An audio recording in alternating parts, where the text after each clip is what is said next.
Dans cette vidéo, je vais vous expliquer exactement comment j'ai gagné 14 000 € sur un seul et même trade. C'est la position que vous pouvez voir apparaître juste là, sûrement le plus gros trade que j'ai fait du mois. Et comme vous l'avez sûrement vu, j'ai pas ouvert qu'une simple position. J'ai ouvert une grosse position que j'ai clôturée petit à petit pour laisser couler le trade pendant plusieurs heures. Et là, vous allez me dire, oui, mais à quoi ça sert? Tout simplement à maximiser mes gains sur la position tout en ayant sécurisé mes profits si jamais le marché décide de se retourner. Le but, c'est vraiment profiter du mouvement du prix sans derrière venir risquer plus d'argent. Maintenant qu'on a vu ça, on va se rendre sur les marchés et je vais faire une analyse complète de ce qui s'est exactement passé et comment j'ai fait pour prendre ce trade étape par étape. Voici donc le trade qui m'a permis de gagner 14 000 €. On est en 30 minutes, je suis sur le XAUUSD, donc c'est le marché de l'or. C'est exactement le même or qu'on met dans les bijoux. La position en tout, elle a duré plus de 1 jour, quelque chose comme 30 heures et j'ai gagné dessus 5 fois le risque initial que j'ai pris sur le marché, avec plusieurs clôtures partielles que j'ai faites que vous voyez avec les traits juste ici. Vous le savez de base, moi je fais des positions qui sont beaucoup plus courtes. Je suis un day trader, voire un scalper. Je trouve que c'est un style de trading qui est beaucoup plus agréable parce qu'une fois qu'on a notre session de trading qui est terminée, on peut couper les écrans, on peut se déconnecter, aller faire du sport, retourner travailler. Bref, on n'a pas besoin d'être tout le temps connecté pour manager nos positions parce que la position est clôturée rapidement. Alors que quand on garde des positions plus de 24 heures, pour le coup, on doit régulièrement se connecter pour sécuriser la prise de position, voir qu'est-ce qui est en train de faire le marché et je trouve ça beaucoup plus stressant. Mais pour le coup, là, on avait vraiment une très belle opportunité. J'avais déjà sécurisé mes profits et c'est pour ça que j'ai laissé couler le trade un petit peu plus longtemps. Et on peut voir que ici, c'est mon point d'entrée.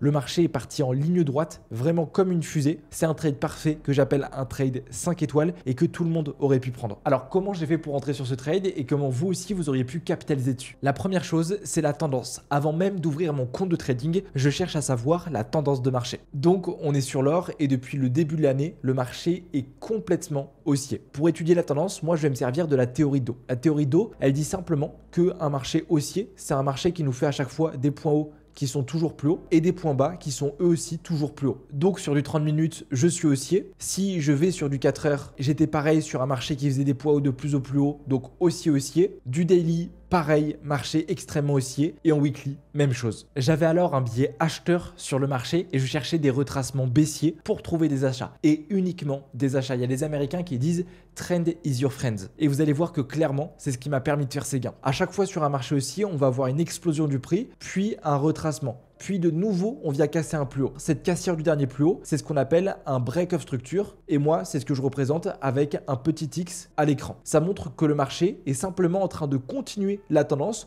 continue de pousser vers là haut et qu'il faut continuer à trouver des achats. C'est la première chose à comprendre, les structures de marché et la tendance. Le moment où vous savez les maîtriser, c'est le moment où vous serez rentable. C'est d'ailleurs la première chose que je regarde lorsque je sors de mon lit et que j'allume mes graphiques. Et si j'ai pas de tendance claire sur le marché, je ne trade pas et je vais me rendormir. Quand je regarde mes performances, là où j'ai gagné le plus d'argent, c'est en étant avec la tendance. Début d'année, j'ai fait un carton plein sur toutes les paires en JPI, donc USD JPI, Euro JPI. On était extrêmement haussier sur le marché et chaque retracement baissier qu'il y avait sur le marché, je rentrais en achat et c'était quasiment un take profit garanti. Ce qui se passe sur l'or, c'est exactement pareil. Il est en train de faire office de valeur refuge. Avec ce qui se passe dans le monde, les investisseurs ont peur, n'ont pas envie de prendre trop de risques sur le marché et donc vont se réfugier sur l'or, acheter de l'or et nous en tant que traders, on doit en profiter. Mon billet était donc acheteur. Je savais que je devais attendre des retracements baissiers pour trouver des achats, mais c'est pas pour ça que je vais rentrer comme ça sur le marché. En trading, il est hyper important de soigner son entrée et essayer d'être le plus précis comme un chirurgien. Sauf que nous, les traders, on n'a pas de ciseaux médicaux ni même de pinces pour être précis, mais on a des zones clés, des zones d'intérêt où on sait déjà que le prix va avoir de grandes chances de réagir. Et justement, il y a un outil que vous savez que j'utilise énormément pour trouver ces zones,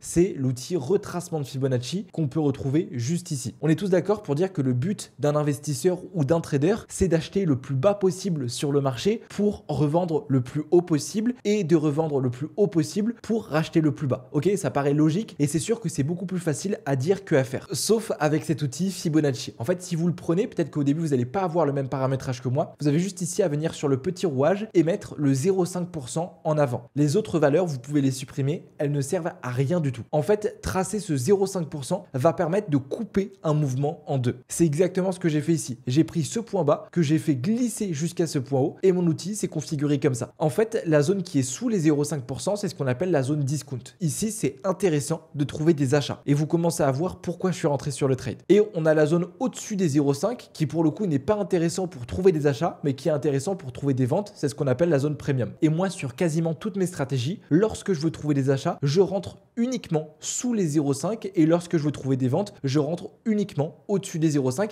Sinon, je m'interdis de rentrer sur une prise de position. C'est sûr que ça paraît hyper simple comme ça parce que c'est juste du price action et pourtant c'est un outil qui est hyper fort et que très peu de traders utilisent sur leur session. Et si je remonte sur les autres mouvements du marché, vous avez vu si je prends ce point bas, ce point haut, que je fais exactement le même travail, le marché revient sur les 0,5. Regardez, il mèche avant d'aller chercher un nouveau plus haut. Donc ça, on fait pas attention à ça. Ça, c'était une grosse annonce économique. C'était les taux directeurs. Si je remonte et que je prends ce point bas, ce point haut, regardez, on revient pile sous les 0,5, on mèche et le prix juste ensuite explose. Pour qu'on soit un chirurgien des marchés, quand on veut acheter, on doit trouver uniquement des points d'entrée sous ces 0,5 et quand on veut vendre, on doit uniquement trouver des points d'entrée au-dessus de ces 0,5. Ça prend seulement quelques secondes à faire, mais vous allez voir que ça permet en un clin d'œil déjà de filtrer les mauvais trades et qu'on puisse se concentrer que sur des zones pertinentes. Donc je récapitule, je suis haussier sur du weekly, je suis haussier sur du daily, je suis haussier sur du 4 heures, je suis haussier sur du 30 minutes, je suis haussier sur quasiment toutes les intervalles de temps. Le prix est en train de corriger doucement sous mes 0,5%, qui est une zone qui est théoriquement achetée par le marché. On a ici déjà 5 raisons de trouver des achats. Et vous allez voir qu'on va en rajouter encore plus. En fait, ce que je veux vous faire comprendre, c'est qu'en trading, on ne sait jamais exactement si le prix va monter ou si le prix va descendre. Genre, je ne sais pas du tout ici ce que le marché va faire. Mais on sait juste que sur certains niveaux, sur certaines zones, il a beaucoup plus de proba de monter que de descendre. Moi, lorsque je rentre sur une position, j'ai un vrai checklist pour mettre toutes les chances de mon côté et essayer uniquement d'avoir des trades 5 étoiles. Ok, donc la zone qui est intéressante est donc sur ce niveau, sous cette barre, mais derrière, j'ai toujours pas mon entrée. Même si j'ai 5 confirmations, si je n'ai pas de zone clé sur laquelle je peux ouvrir ma position comme signal d'entrée, je rentre sur aucun trade. Une zone clé, ça peut être un support sur le marché, une résistance, une imbalance, un order block, bref, n'importe quoi qui peut nous donner le feu vert pour rentrer sur la position. En fait, n'importe quoi qui peut être un catalyseur pour le prix. Comme un prof de physique-chimie dans un laboratoire. Au début, il va commencer par préparer son mélange, faire les bons dosages, etc. On va pouvoir le comparer ça à notre étude de tendance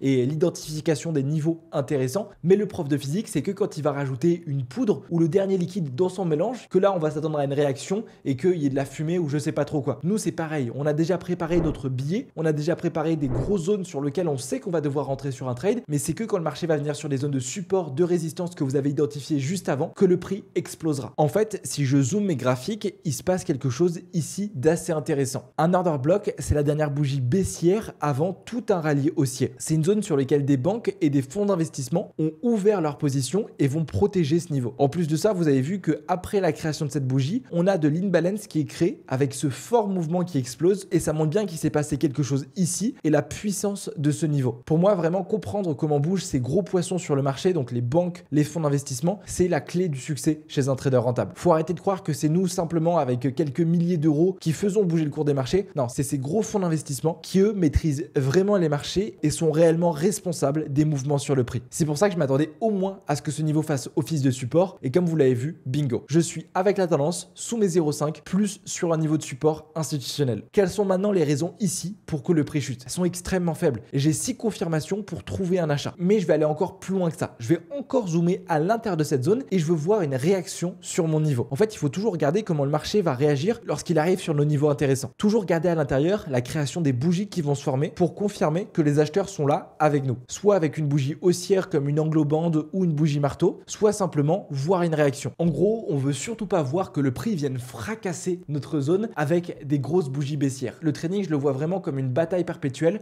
entre les acheteurs et les vendeurs. Cette zone est normalement protégée par les acheteurs. On devrait voir qu'elle fasse une sorte de muraille qui empêche les vendeurs de passer et que le prix, lorsqu'il arrive sur cette zone, perde sa force pour que les acheteurs reprennent la main sur la bataille. Donc si je vais sur des encore plus petits intervalles de temps, comme par exemple du 1 minute, et là c'est ce qu'on voit lorsqu'on arrive sur mon niveau. On a d'abord le marché qui vient, puis ensuite qui fait une première bougie haussière qui montre que les acheteurs sont là, puis on revient de nouveau sur le niveau et là on crée ce qu'on appelle un doji, donc c'est une bougie d'indécision et ça montre bien qu'il y a une bataille qui est en train d'être faite. Donc la création de cette bougie pour moi ça a été un premier signal d'entrée, puis le prix quand il est revenu dessus, je suis re-rentré sur la position parce que ça m'a donné une nouvelle confirmation. Et on voit vraiment la différence entre ce qui s'est passé ici, vous avez vu ici on a un gros momentum baissier, quasiment aucune mèche qui est créée, le prix part en ligne droite et dès qu'on arrive sur ce niveau, tout de suite le marché perd de la force, on a des mèches qui sont toujours plus grosses qui se créent et les mèches c'est vraiment synonyme de bataille, ok? Plus vous allez voir sur une bougie une mèche grosse, plus ça montre qu'il y a eu une bataille entre les acheteurs et les vendeurs et qu'ils ont voulu défendre ce niveau. Donc je disais que moi j'ai pris une première position ici que j'ai renforcée là, et vu que je trade avec des lots qui sont quand même assez conséquents, c'est tout aussi bien sur un même niveau que je prenne plusieurs positions pour éviter de me prendre un très gros spread et que le prix décale. Tant que le renfort que je fais derrière est contrôlé et que j'ai toujours un bon risque management sur la position, ça me dérange pas du tout. Donc ça, dernier signal d'entrée. Regardez le travail que j'ai fait en amont. Comme je vous ai dit, j'en ai aucune idée si le trade